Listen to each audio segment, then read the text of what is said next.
আমাদের ভেতরে যে নফস বসবাস করে, নফসে আম্মারা, যার দ্বারা মানুষ গুনাহ করে, তো এর খাবার কি? এর খাবার হলো পিতামাতার অসম্মান করা, সমস্ত ধরনের গুনাহ, হারাম খাওয়া, মানুষের সাথে ধোঁকাবাজি করা, মুভি দেখা, গান শোনা, এগুলো শেয়ার করা, হারাম রিলেশনে জড়ানো, পরনারীর সাথে পরপুরুষের সাথে কথা বলা, অর্থাৎ যাবতীয় সমস্ত গুনাহের কাজগুলোই হলো নফসে আম্মারার খাদ্য।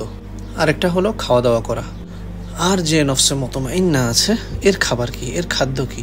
এর খাদ্য হলো 5 ওয়াক্ত নামাজ, তাহাজ্জুদের ইহতিমাম করা, মানুষের সাথে উত্তম ব্যবহার করা, পিতামাতার সাথে সৎ ব্যবহার করা, সময় অসময়ে কোরআন তেলাওয়াত করা, জিকির করা, অর্থাৎ আল্লাহ তাআলা খুশি হয় এমন সমস্ত কাজ করা। তো এখন থেকেই একটু একটু করে নফসকে কন্ট্রোল করার হিম্মত করুন এবং নফসে আম্মারাকে পরিশুদ্ধ করে নফসে মুতমাইন্না বানাতে হবে। ঠিক আছে না ইনশাআল্লাহ?